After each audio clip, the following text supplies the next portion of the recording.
와, 여의나루에 왔는데 러너들을 위한 이런 공간을 이렇게 마련해놨네요. 오랜만에 와봤는데 멋집니다. 토요일 오전 7시 제가 좋아하는 일을 하기 위해 저는 여의도로 왔습니다. 저는 한강을 참 좋아해요. 원래 혼자 날씨가 좋으면 한강으로 자전거 타러 자주 나왔었는데 올해부터는 조금 바뀌어서 아들하고 같이 나오고 있는데 올해 아마 가을에 아들하고 날씨 좋으면 한강에 매주 나와서 같이 자전거를 탔던 것 같아요. 오늘은 제가 좋아하는 일을 하러 또 한강에 왔는데 어떤 일인지 보여드리겠습니다. 저기 63빌딩이 보이죠? 아니, 어렸을 때 서울의 상징이었는데 지금은 많이 다른 좋은 것들이 생겨서 예전만 그런 명성은 아니지만 그래도 제 나이대 분들이라면 아마 저 63빌딩을 보면은 그런 추억들이 떠오를 거라고 생각이 드네요. 여긴가? 아니다, 저기다. 제가 지금 가는 곳은 스타벅스입니다. 저는 사실 요즘 스타벅스를 안 좋아하는데 상황을 고려하고 제가 좋아하는 거를 생각했을 때 딱 맞는 카페가 스타벅스밖에 없어서 지금 가고 있는 거고요. 저는 제가 지금 좋아하는 것을 하기 위해 저곳으로 가고 있습니다. 여기 또 어떻게 해야 돼? 처음 와봐서 조금 찾기가 어렵네요.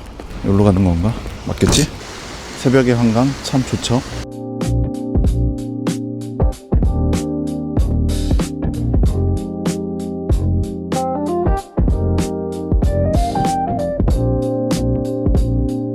저는 저곳에 앉아보겠습니다. 요것만 달랑 있지? 앉아도 되는 거겠지?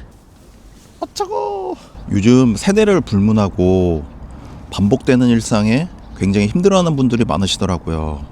특히 저같이 이제 40대 이상 되는 분들은 더 아마 그런 반복되는 일상에서 오는 지루함, 지겨움 그런 것들을 더 많이 느끼시는데 그 이유가 지금 하는 일은 20년 이상 해온 일들이고 그리고 저처럼 뭐 20년 이상은 아니더라도 최소한 10년 이상은 지금 하는 일들을 아마 하고 있을 거라고 생각을 해요. 그런데 그렇게 10년 이상 거의 뭐 똑같은 일, 똑같은 장소, 똑같은 시간으로 보내다 보니 저만 해도 이제 육아를 하니까 더 일상이 패턴화되고 새로운 게 없는 그런 일상이 되잖아요. 그래서 더 이런 반복되는 일상에 조금 더 힘들어하는 것 같아요. 만약에 결혼을 안 하거나 20대, 30대라면 뭔가 좀 새로운 걸 계속 좀 찾을 수 있는 그런 가능성이나 그런 일들이 아무래도 아이를 키우거나 결혼을 한 사람들에 비해서 더 좀 자유롭지만은 저와 같은 상황이시면은 사실 그런 거를 찾는 게 쉽지는 않으실 거예요.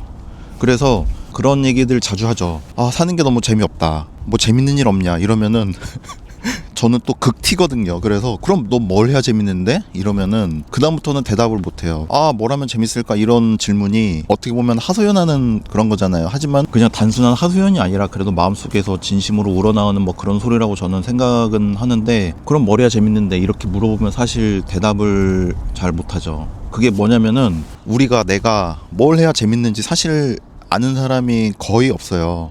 하지만 아이고 움직이네. 내가 뭘 좋아하고 뭘 하면 재밌어하고 뭘 하면 행복하는지 이거를 알고 모르고는 정말 중요한 것 같아요.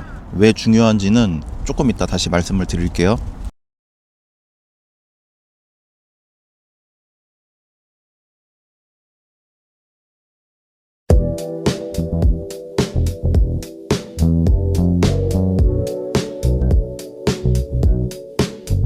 또 이상한 의자에 앉았는데 내가 좋아하는 일, 행복한 일, 또 재밌어 하는 일을 아는 게 왜 중요한지를 말씀드린다고 했잖아요. 그게 왜 중요한지 저도 생각을 해봤는데 좀 유명한 사람들이 그리고 어떤 뭐 강의 이런 데서 많이 하는 게 좋아하는 일을 찾아라, 재밌는 일을 해라, 뭐 행복한 일을 해라 뭐 이런 식으로 얘기를 많이 하잖아요. 왜 그걸 찾으라고 생각을 해봤는데 사실은 뭐 대충은 알잖아요. 그런데 진짜 찾으라고 하는 이유는 뭐냐면은 나에 대해서 그리고 내 일상에 대해서 굉장히 좀 명확해지는 것 같더라고요. 좀 명확하게 보이기 시작을 하는 것 같아요. 아마 여기까지는 이런 쪽으로 조금 관심이 있으면은 알 수 있는 부분인데 지금부터는 아마 못 들어보셨을 얘기예요. 왜냐면은 저의 얘기거든요. 저는 영상에서 자주 얘기했지만 저는 짜증이 굉장히 많아요. 짜증도 많고 좀 부정적인 면이 굉장히 강하다고나 할까? 그러다 보니까 일상이 좀 풍성하지 못해요. 좀 팍팍하고 되게 건조하고 왜 옆에 부정적인 뭐 남편이나 아니면 뭐 여자친구나 아니면 아내나 좀 부정적이고 짜증 잘 내는 사람하고 같이 있었을 때 혹은 살았을 때 그런 느꼈던 감정들 혹시 아시나요?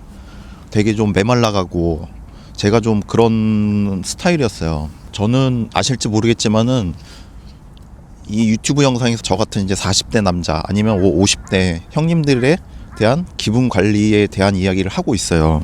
그런데 대부분 사람들이 내가 뭘 좋아하고 뭘 해야 행복하고 어떤 일을 재밌어 하는지 잘 모른다고 말씀을 드렸잖아요. 제가 찾은 방법을 지금 여러분들께 알려드리려고 하는데, 뭐 남녀노소를 막론하고 이런 것들을 찾고 싶어하는 분들에게 한번 시도해 보실 만한 방법인데, 이런 거를 찾으셨으면 정말로 다행이고 축하드리고요. 하지만은 대부분 못 찾았을 거예요. 하지만은 찾고 싶어하는 사람들, 찾고 싶어하는 욕구는 많이 있을 거예요. 근데 찾기 어려웠을 거예요. 저의 경험담을 얘기하냐면은, 저도 좋아하는 일, 행복하는 일 이런 거를 찾고 싶었지만은 명확하게 못 찾았다고나 할까? 저는 제가 이야기하는 기분 관리를 하고 나서부터 어떤 내가 좋아하고 행복하고 재밌어하는 일이 명확해졌어요.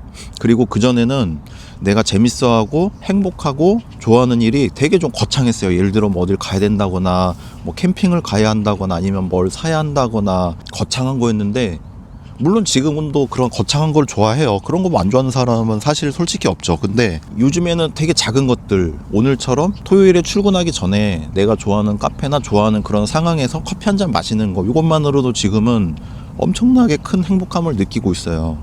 이 기분 관리를 한번 해보시는 거를 추천을 해드려요. 방법이나 경험에 대해 머리가 왜 그러지? 방법에 대해서는 제가 유튜브를 통해서 계속 공유를 할 테니 구독도 해주시고 좋아요도 눌러주시고 댓글도 남겨주시면 정말로 감사하고요. 사실 뭐 돈 드는 건 아니니까 안 돼도 손해볼 건 없는데, 그 과정에서 정말로 작은 무언가라도 찾을 거라고 저는 1000% 확신을 해요.